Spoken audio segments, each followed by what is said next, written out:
Hello everyone, welcome to my channel PL study. आज की इस वीडियो के अंदर मैं आपको पढ़ाने वाला हूँ क्लास 10th का साइंस का chapter number 15 our environment. Let's get started.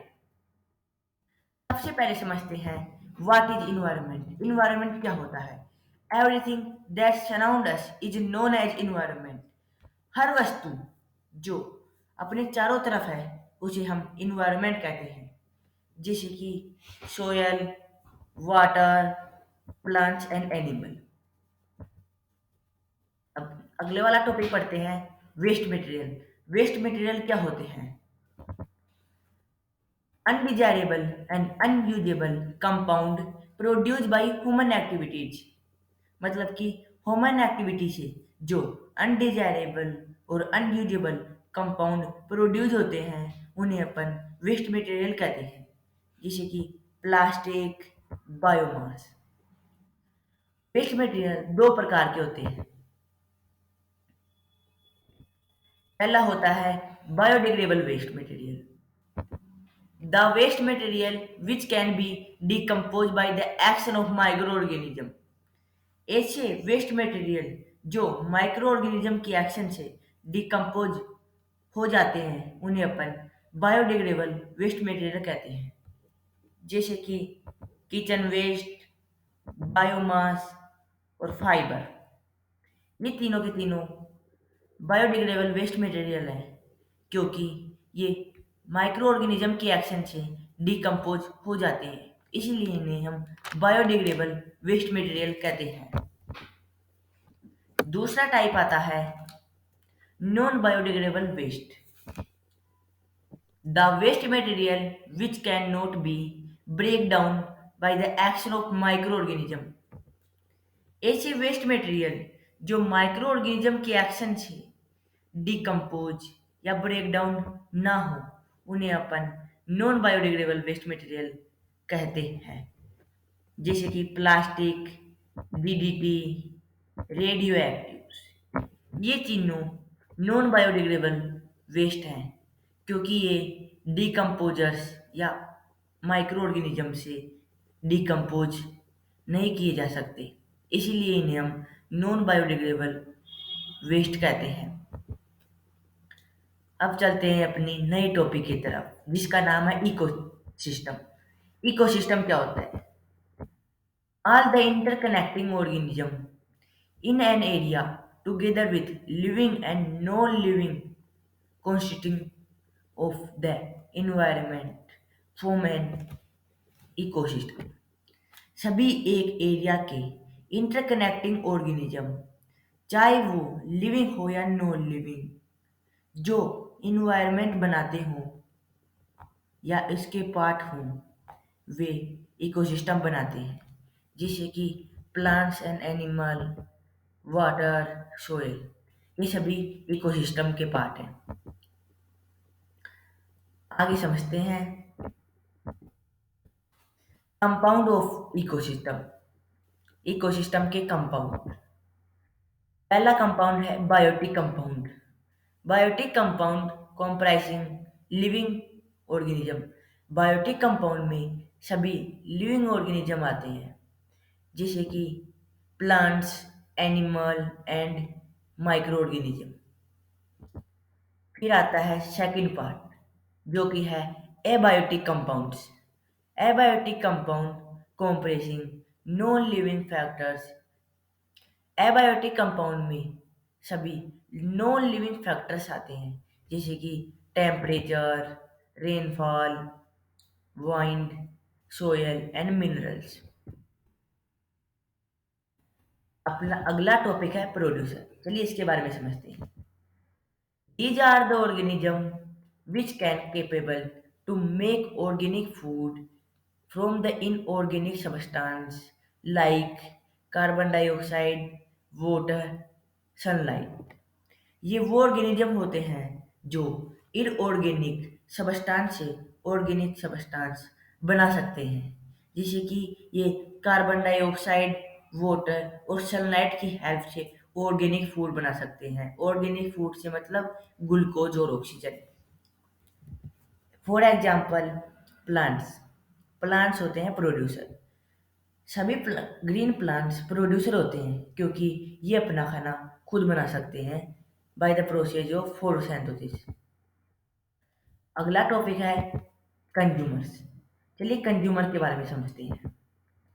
The organism that cannot able to make food by own and depend on producer directly or indirectly।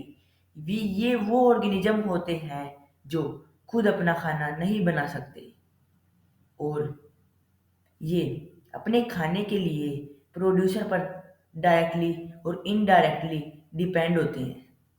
इसके अंदर आते हैं एनिमल्स, क्योंकि एनिमल्स प्लांट पर निर्भर होते हैं अपने खाने के लिए और ये अपना खाना खुद नहीं बना सकते, इसीलिए इन्हें कहते हैं अपन consumer.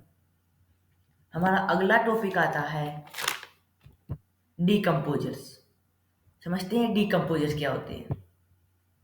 These microorganisms are that decompose and break down the complex organic substance into simpler organic substance। ये माइक्रो ऑर्गेनिज्म होते हैं जो डिकम्पोज कर सकते हैं कॉम्प्लेक्स ऑर्गेनिक सब्सटेंस को सिंपलर इनऑर्गेनिक सब्सटेंस के अंदर, जैसे कि अर्थक्वेक। अब समझते हैं इम्पोर्टेंस ऑफ डिकम्पोजर्स, यानी कि डिकम्पोजर्स की इम्पोर्टेंस क्या होती है। They help in decomposing of that bodies of animals and plants. ये प्लांट्स और एनिमल की बॉडी को डिकम्पोज करने में हेल्प करते हैं। They help in putting back the nutrients element into the soil, water, air for reuse by the producer। ये वापस से न्यूट्रिएंट एलिमेंट को सोयल, वाटर, एयर में ले जाने में हेल्प करते हैं।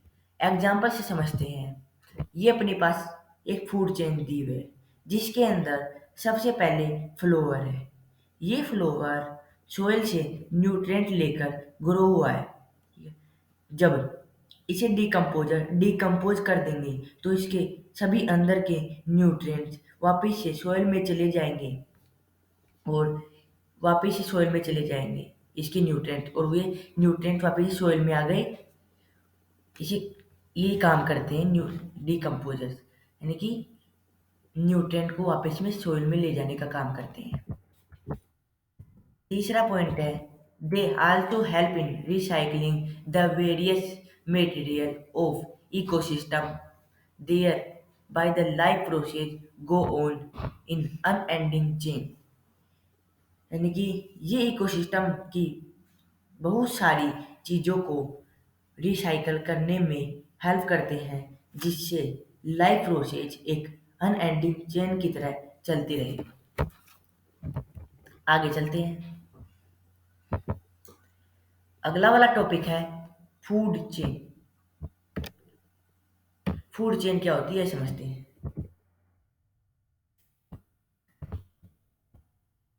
The transfer of food energy from the producer to the consumer through a series of organisms with eating being eaten is referred to food chain।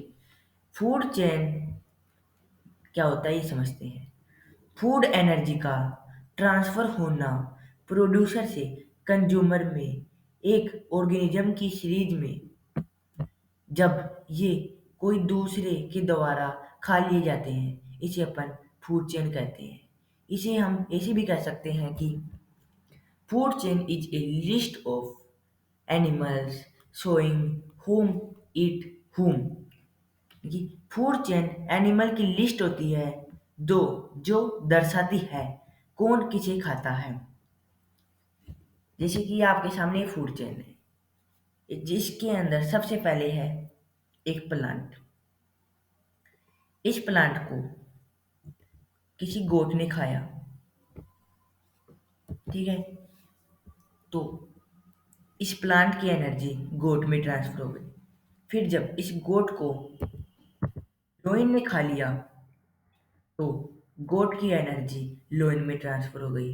इसे कहते हैं अपन फूड चेन। आगे चलते हैं। अगला टॉपिक है फूड वेव। फूड वेव क्या होती है?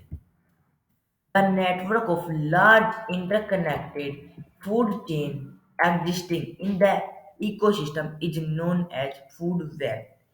ये एक नेटवर्क होता है बहुत सारी इंटरकनेक्टेड फूड चेन का, जो इन इकोसिस्टम में एग्जिस्ट करती है। जैसा कि आप डायग्राम में देख सकते हो, इसके अंदर बहुत सारी फूड चेन है जो एक दूसरे से इंटरकनेक्टेड है। अगला टॉपिक आता है ट्रॉपिक लेवल। अब समझते हैं ट्रॉपिक लेवल क्या होता है। The food chain depict the flow of food among a given set of organisms, various steps in the food chain at which food energy transfer occurs a topic level। Food chain दर्शाती है food का flow होना बहुत सारे organism में। बहुत सारी step होती हैं फूड चेन के अंदर, जिसमें के अंदर एनर्जी ट्रांसफर होती है। इसे कहते हैं अपन ट्रॉपिक लेवल। अब इसे हम समझते हैं। सबसे पहले ये दे रखा है प्लांट, ठीक है। जब इसे एक रैट ने खाया तो इस प्लांट की एनर्जी इस रैट में ट्रांसफर हो गई। तब इस रैट को किसी स्नेक ने खाया तो रैट की एनर्जी स्नेक में ट्रांसफर हो गई। और स्नेक को किसी ईगल ने खाया तो स्नेक की एनर्जी ईगल में ट्रांसफर हो गई। अब देखिए, सबसे पहले आते हैं प्लांट्स, ठीक है। इसे कहते हैं फर्स्ट ट्रॉपिक लेवल। सबसे पहले आते हैं उन्हें कहते हैं हम प्रोड्यूसर। ये ज़्यादातर प्लांट्स होते हैं। सेकंड नंबर पे आते हैं हार्बिवर्स, इन्हें कहते हैं सेकंड ट्रॉपिक लेवल। ये आते हैं सारे के सारे प्राइमरी कंज्यूमर्स। थर्ड स्टेज पे आते हैं, थर्ड ट्रॉपिक लेवल पे आते हैं कार्निवोर्स। ये होते हैं सेकंड कंज्यूमर्स। फोर्थ स्टेज पे आते हैं फोर्थ ट्रॉपिक लेवल। ये ओमनिवोर्स भी हो सकते हैं, कार्निवोर्स भी हो सकते हैं। ये आते होते हैं टेरेटरी कंज्यूमर। अब समझते हैं अपन 10% एनर्जी लो कि 10% एनर्जी लो क्या होता है। देखिए, जब प्रोड्यूसर सनलाइट से 100% एनर्जी लेते हैं और प्रोड्यूसर को कोई हार्बिवोरस एनिमल खा लेता है तो केवल उसके अंदर 10% एनर्जी ट्रांसफर हो पाती है और बची हुई 90% एनर्जी एटमॉस्फेयर में लॉस्ट हो जाती है, ठीक है। और जब इस हार्बिवोर्स को कोई कार्निवोर्स खा लेता है तो इसके कार्निवोर्स के अंदर हार्बिवोर्स की केवल 10% एनर्जी ट्रांसफर हो पाती है और बची हुई 90% एटमॉस्फेयर में लॉस्ट हो जाती है। जब इस कार्निवोर्स को कोई टॉप कार्निवोर्स खा लेता है तो इस कार्निवोर्स की केवल 10% एनर्जी ट्रांसफर हो पाती है और बची हुई 90% एनर्जी एटमॉस्फेयर में लॉस्ट हो जाती है। इसे एक एग्जांपल से समझिए। एक सनलाइट है जो प्रोड्यूसर को 10,000 किलो जूल एनर्जी देती है। जब हार्बिवोरस एनिमल ने प्रोड्यूसर को खा लिया तो हार्बिवोरस के अंदर केवल 10% एनर्जी ही जाएगी और बची हुई 90% एनर्जी लॉस्ट हो जाएगी। मतलब कि इसके अंदर केवल 1000 किलो जूल एनर्जी ही जाएगी। जब इस हार्बिवोरस प्लांट को किसी ने या हार्बिवोरस एनिमल को किसी कार्निवोरस ने खा लिया तो हार्बिवोरस की केवल 10% एनर्जी जाएगी। मतलब कि 1000 का केवल 10% एनर्जी, 1000 का केवल 10% हिस्सा ही जाएगा, जो कि है 100 किलो जूल। 100 किलो जूल ही जाएगी कार्निवोरस तक। जब इस कार्निवोरस को किसी टॉप कार्निवोरस ने खाया तो टॉप कार्निवोरस के पास केवल 10% एनर्जी जाएगी कार्निवोरस की। 10% एनर्जी, 10% एनर्जी जाएगी, केवल 100 किलो जूल से जाएगी। अब समझते हैं 10% एनर्जी लो क्या है, इसको डिटेल में समझते हैं। अपने इसको मोटा मोटा समझा दें, ठीक है। Energy in food chain always travel from producer to the top carnivores. कि यानी कि ये है कि एनर्जी फूड चेन के अंदर हमेशा ट्रेवल होती है प्रोड्यूसर से टॉप कार्निवोर्स में। According to 10% energy low, only 10% energy is transferred to the next level and 90% energy lost in atmosphere। यानी कि 10% एनर्जी लो के अनुसार केवल 10% एनर्जी ट्रांसफर होती है अगले फूड चेन के अंदर, अगले फूड चेन के लेवल के अंदर, और बची हुई 90% एनर्जी लॉस्ट हो जाती है एनवायरनमेंट के अंदर। In this 10% energy, every topic level consume it and transfer when being eaten by the next level, so that very last amount of energy is rest till 4 to 5 level. That's why every food chain has 4 to 5 level कि इस 10% energy को trophic level के animal consume कर लेते हैं और दूसरे level में ट्रांसफर हो जाती है ये 10% एनर्जी जब ये एनिमल्स दूसरे ट्रोपिक लेवल के द्वारा खा लिए जाते हैं या दूसरे लेवल के खा लिए जाते हैं, दूसरे लेवल से खा लिए जाते हैं। ठीक है, और ये बहुत कम अमाउंट ऑफ एनर्जी बचती है चार चार और पाँच लेवल के लिए, इसीलिए हमेशा एक फूड चेन चार या पाँच लेवल की होती है। बायोमैग्निफिकेशन, अब समझते हैं बायोमैग्निफिकेशन क्या होता है।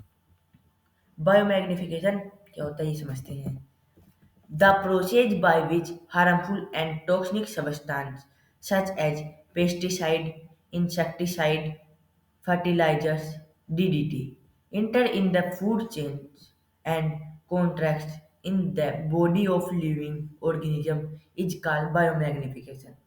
ये एक प्रोसेस होती है जिसके अंदर हार्मफुल और टॉक्सिक सब्सटेंस जैसे कि पेस्टिसाइड, इंसेक्टिसाइड, फर्टिलाइजर और डीडीटी इंटर कर जाते हैं फूड चेन के अंदर, और फिर ये इंटर कर जाते हैं लिविंग ऑर्गेनिज्म के अंदर।